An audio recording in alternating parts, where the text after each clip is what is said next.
So, as a lot of you will know, the department started kind of a public input process for revisions to the current A+ system back at about late May, early June. What we have in front of you today is basically what we've been giving to some of these groups and entities throughout the public, and kind of some of what we've heard from the public, and then kind of asking for a little bit further direction. But going back to the start, when we looked at potential revisions to A+, we wanted to take a look first at what's the biology of the species tell us, and are we meeting appropriate management objectives based on the biology of the species. So with pronghorn, really they're driven by growth and fawn survival. Adult survival is kind of lower in pronghorn compared to our other species like deer or elk. Pronghorn don't live really past 9 years old in the wild here, but really what drives it is fawn survival. Pronghorn basically are 95% pregnancy rates is what we see in our captured animals almost always, and of that about 98% of those have twins. So they're all basically pregnant and they're all dropping twins, and really what drives it is those fawns surviving. One of the other really unique things from a hunting aspect of pronghorn compared to our other species is the early age to sexual maturity or peak horn growth in pronghorn occur much earlier than some of our other ungulate species. We're seeing peak horn growth at about 2 to 4 years old, some maybe reaching 5. If you look at the Boone and Crockett record books, you take the top 20 bucks in the book and you look at the mean age of those top 20 where they know it, it's 3 years old. So you have pronghorn reaching 90-inch antelope at age 3. So they mature quick, but that offers a really unique hunting opportunity. Or we could harvest at a higher rate than we say would elk, where you're trying to get a maturity at almost 10 years old. So you don't have to wait for an animal to survive an additional 7 years just to reach that peak antler growth. And again, it gives a little bit more opportunity for harvest. And because adult pronghorn have a much higher probability of dying anyway compared to deer or elk, you're maybe harvesting before that winter kill or before something else would have taken them anyway. About 3 years ago, we switched our survey methods across the state to monitor our pronghorn populations. This is really getting us that, again, like I said, fawn survival is driving our population performance. We really wanted to get at that. We used to fly kind of winter surveys where we weren't able to really achieve what's our fawn to doe ratios, where we now have shifted our surveys into the August time, late July, early August time frame, to where we really can ascertain what is the fawn to doe ratios. After that peak fawn mortality, that big pulse right after they're born, and we'll know what's going to happen in the future years. It allows us to predict better into what our management scenarios would be. The other thing that we were able to find from our pronghorn surveys is we're really underestimating bucks in the plain. A yearling buck is pretty hard to tell from the plain at about 60 miles an hour. You're looking for not necessarily horns, it's a black cheek patch. That's pretty difficult to tell. When we go out there and let's say we fly a survey in the area and we detect 40 bucks per 100 does, when we've gone down on the ground and actually captured out our population, we're almost seeing 15 bucks per 100 does more. So that would have actually been about 55 to 100. We've seen that. We've handled about 600 pronghorn over the last 6 years in populations. We've done a lot of surveys, and then that's what we're seeing is almost 15 bucks per 100 does higher.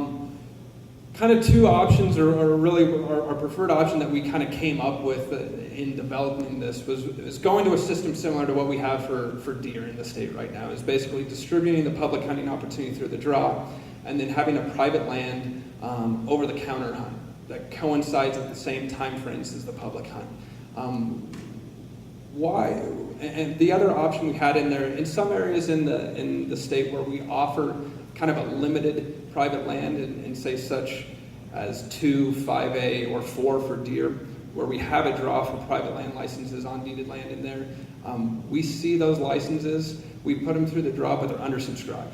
So even what we offer, the private landowners aren't using those as much as what we say is sustainable harvest. And that's why we went with option 1. I have a couple slides here in a second that gives a bigger perspective of the data from the deer that we were able to analyze. So we think this will be in a similar fashion as what we would see for landowner utilization of the over-the-counter tax. One of the biggest issues that we see with the current program is we can't meet our harvest objectives.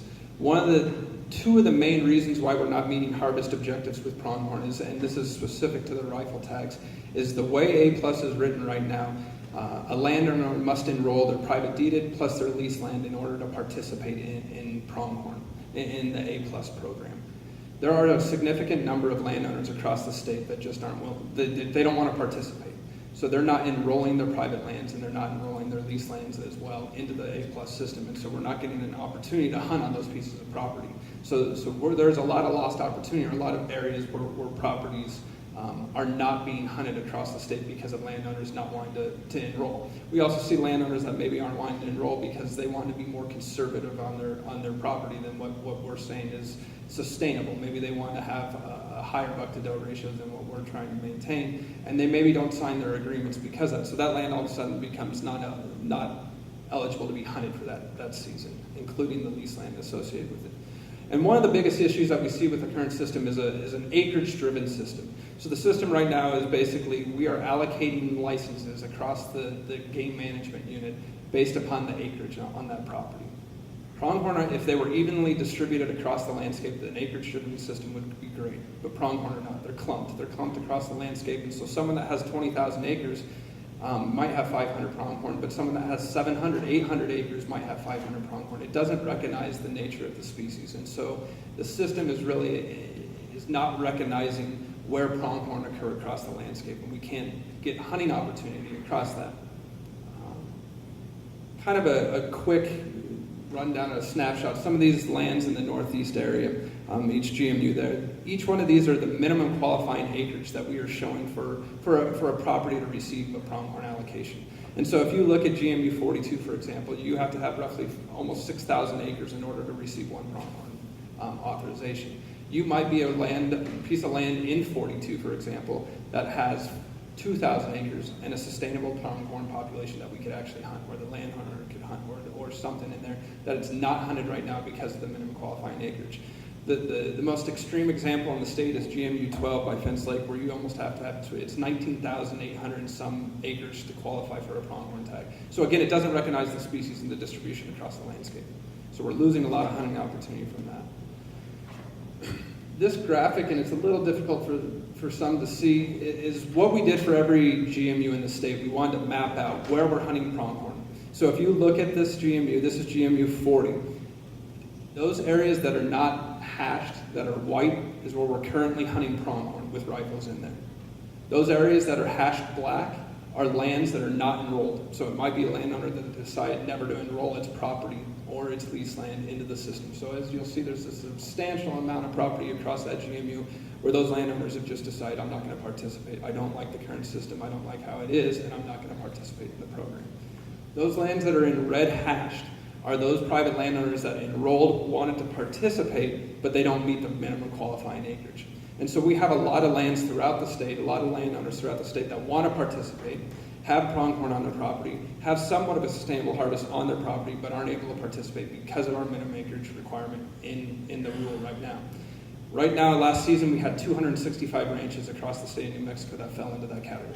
Wanted to participate, had pronghorn on their property, but didn't meet minimum qualifying acreages. I'll go over this really quick because we kind of discussed this. Again, some of the biggest concerns from the landowners with the current system is concerns about accommodating public hunters. The way the rule reads right now, you must enroll your public land or leased land and also all of your deeded land. So someone might be a 90,000 acre ranch with 10,000 acres of public lease land. They might get 10 permits, 9 of them are going to be their deeded, or 9 of them are hunters they select. One is a hunter that they don't select, that we put through the draw and we assign that hunter to the ranch. Some ranches are not going to enroll because it's not worth them to have to work through that in our system on how it works. It may be not conducive to their operations on the property, so they're electing not to enroll because they don't want to. Some of them have a fear about liability of allowing someone on their lands that they don't know. Also, one of the biggest issues from the current system right now is landowners are not receiving mobility impaired archery or youth allocations. It's just a rifle allocation. So we do not assign the archery mobility impaired or youth hunters right now to property. And then the next biggest thing we hear from the current system from landowners is a desire to be more conservative than what we're putting out. You'll see it as we give out authorizations. There's a significant amount of private land authorizations right now that are going unconverted. One of the biggest complaints we have from public hunters is they get assigned to a ranch. They're only able to hunt that one ranch, and they're not able to leave that ranch. And so it's not conducive for them to be able to move around. One of the biggest things they would like to see is to be able to hunt anywhere where they have legal public access.